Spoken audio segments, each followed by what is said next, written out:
अच्छा जी, उसके बाद हमने नेक्स्ट जो पॉइंट देखना है that is control of breathing. Normally हम कहते हैं कि जो ब्रीदिंग होती है वो कॉन्शियस नहीं है, यानी हम अपनी मर्ज़ी से ब्रीदिंग नहीं कर सकते, ठीक है। It is totally involuntary because it is, ये हम क्या इसको कहेंगे, normally we are not conscious of our breathing because it is controlled involuntary, ठीक है।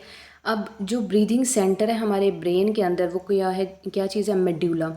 मेड्यूला वो स्ट्रक्चर होता है ब्रेन का जो कि सारे इनवॉलेंट्री एक्शंस को कंट्रोल करता है, ठीक है। स्वेलविंग को भी करता है। इसके अलावा जो आपकी एब्डोमिनल मूवमेंट्स होते हैं, यानी इंटेस्टाइन, लार्ज इंटेस्टाइन से जो फूड गुजरता है उन चीज़ों को करता है। इसके अलावा आपकी जो ब्रीदिंग होती है, ठीक है, जो आपकी हार्ट बीट रेट है उसको कंट्रोल करता है मेड्यूला।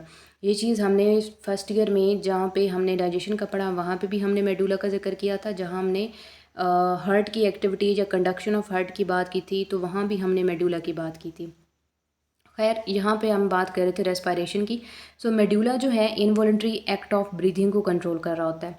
तो यहाँ पे दो सेंटर हैं, इंस्पायरेटरी सेंटर और एक्सपायरेटरी। अब बात क्या होती है, जो ब्रीदिंग सेंटर है ना उसका जो वेंट्रल पोर्शन होगा, ब्रीदिंग सेंटर का जो वेंट्रल पोर्शन होता है, ठीक है, वो क्या करता है, it acts to increase the rate and depth of inspiration. तो वो इंस्पायरेटरी सेंटर होता है, ठीक हो गया। और उसी का जो डॉर्सल और लेटरल पार्ट होता है वो इंस्पायरेशन को कंट्रोल करता है और एक्सपायरेशन करवाता है, तो उसको हम एक्सपायरेटरी सेंटर कहते हैं। फॉर एग्जांपल लेट से हम कहते हैं कि ये जो पोर्शन है ये सारे का सारा क्या चीज़ है, ये ब्रेन का मेड्यूला का जो है हम कहते हैं कि ये हमारा ब्रीदिंग सेंटर है, ठीक है। ब्रीदिंग सेंटर में हमने कहा कि ये जो फ्रंट साइड है, जो वेंट्रल सरफेस है, ये इंस्पायरेटरी सेंटर है क्योंकि ये इंस्पायरेशन को इंक्रीज़ करता है और डेप्थ भी इंक्रीज़ करवाता है, ठीक है। तो इंस्पायरेटरी हो गया। जो पीछे का ये डॉर्सल सरफेस है यानी बैक साइड है, और ये जो लेटरल साइड्स हैं ये सारी तीनों साइड जो हैं ये कंट्रोल करती हैं एक्सपायरेशन को और इंस्पायरेशन को ख़त्म करवाती हैं। तो इस वजह से क्या होता है कि ये एक पूरे का पूरा सेंटर है जिसको आप ब्रीदिंग सेंटर कह रहे हैं। जो आगे वाला पोर्शन या वेंट्रल पोर्शन है वो इंस्पायरेटरी है, जो बैक साइड है डॉर्सल सरफेस है, और जो लेटरल सरफेस है यानी जो उसकी साइड्स और उसके पीछे वाली हिस्सा है वो सारा क्या होता है, एक्सपायरेटरी सेंटर, ठीक है। सो आपको ये चीज़ क्लियर होनी चाहिए कि इंस्पायरेटरी और एक्सपायरेटरी सेंटर क्या होते हैं, ठीक हो गया। फिर हम कहते हैं कि दो, through the cerebral cortex it is possible to consciously unconsciously increase और डिक्रीज द रेट और डेप्थ ऑफ रेस्पिरेटरी एक्टिविटी, ठीक है। कि आप अपनी मर्ज़ी से सांस तेज़ भी कर सकते हैं और सांस आप बहुत रिलैक्स होकर भी ले सकते हैं, ये चीज़ आपके कंट्रोल में है। अदरवाइज़ बाकी जो एक्टिविटी है वो इनवॉलेंट्री होती है। अ पर्सन में ऑल्सो स्टॉप ब्रीदिंग वॉलेंटरली, यानी वो अपनी मर्ज़ी से अपनी ब्रीदिंग रोक सकता है, जैसे अक्सर बच्चे खेलते हुए रोकते हैं या स्विमिंग के वक्त अक्सर ब्रीदिंग रोक के नीचे डाइव किया जाता है, नीचे गोता लगाया जाता है। ओकेजनली अगर एक पर्सन बहुत ज़्यादा टाइम तक अपनी जो ब्रीदिंग है उसको कंट्रोल करेगा यानी सांस रोक के रखेगा, उससे जो ब्लड का पार्शियल प्रेशर होता है, ठीक है, पार्शियल प्रेशर ऑफ जो ऑक्सीजन है, जो ऑक्सीजन का पार्शियल प्रेशर होगा वो डिक्लाइन कर जाएगा, जिससे इतना वो लो लेवल हो जाता है कि उस बंदा को जो है ना वो बेहोश हो जाएगा, वो अनकॉन्शियस हो जाएगा, ठीक है। और जब उसकी कॉन्शियसनेस की जो स्टेज है वो ख़त्म हो जाएगी, लॉस्ट हो जाएगा यानी वो बेहोश हो जाएगा, तो उससे क्या है कि रेस्पिरेटरी सेंटर खुद अपनी वर्किंग शुरू कर देगा, ऑटोमेटिकली अपने रेस्पिरेशन को कंट्रोल करना शुरू कर देगा। इसकी सिंपल सी मैं आपको मिसाल देती हूँ कि नॉर्मली एक तो ये होता है कि यहाँ पे तो बात हो रही ना कि वो खुद अपनी मर्ज़ी से सांस रोकता है, जैसे अक्सर बच्चे भी खेल कूद में या ऐसे गेम वगैरह के चक्कर में ये काम करते हैं कि सांस रोक के रखनी है इतने मिनट।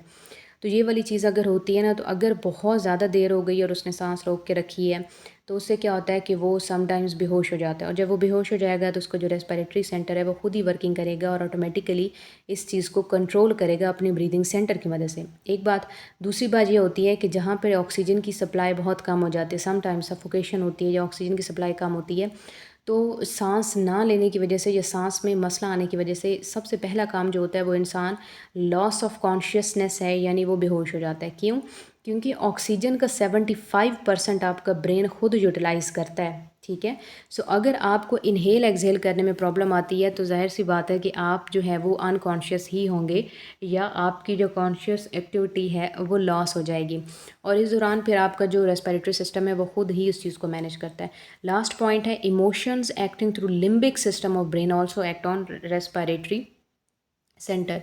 इमोशंस किस तरह से, जब आप बहुत ज़्यादा खुश होते हैं, आप लंबे लंबे सांस ले रहे होते हैं, डीप ब्रीदिंग ले रहे होते हैं, आपको बहुत अच्छा फील हो रहा होता है, ठीक है, फ्रेश फील करते हैं।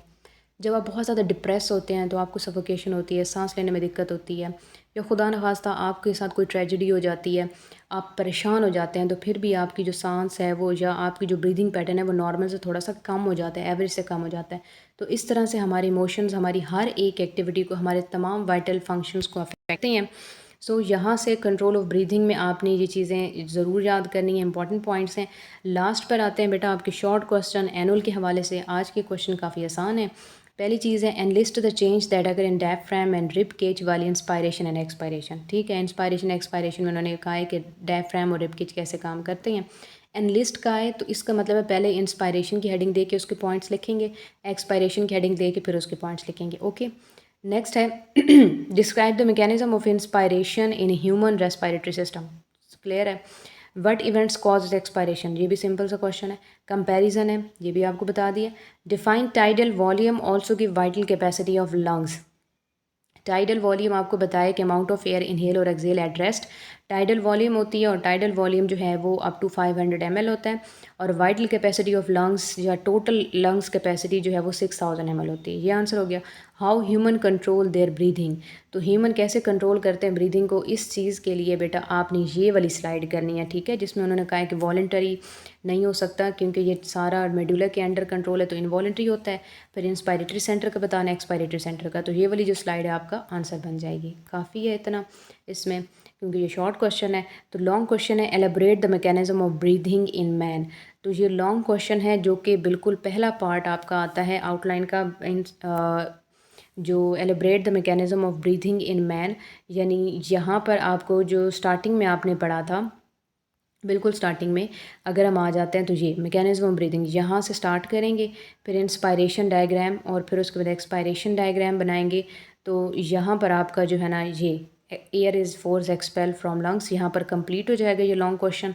और इसके बाद आपको अगेन वही बात कि अगर आपको ये लेक्चर पसंद आया, आसानी से समझ आ गया है, तो वीडियो को लाइक, चैनल को सब्सक्राइब कर लीजिएगा, फ्रेंड्स एंड फैमिली के साथ शेयर कर लीजिएगा, लेक्चर को ज़रूर प्रिपेयर कीजिएगा। स्टिल अगर आपके मन में कोई क्वेश्चन है, कोई आपको लगता है कि पॉइंट क्लियर नहीं हुआ, तो आप कमेंट सेक्शन में पूछ सकते हैं। But again I would advise you कि जब आप कोई क्वेश्चन किया करें या किसी लेक्चर की रिक्वेस्ट किया करें, so be patient about that. Lecture को बनाना, रिकॉर्ड करना, उस पर काफ़ी टाइम लगता है, एडिट करने वगैरह पे, ताकि आपको साउंड क्लियर हो, आपको विजिबल आसानी से हो, आपको समझ आसानी से आए। तो it's a very time consuming process, so be patient about that. लेकिन स्टिल अगर आपको कोई चीज़ समझ नहीं आई, आप कमेंट सेक्शन में पूछ सकते हैं।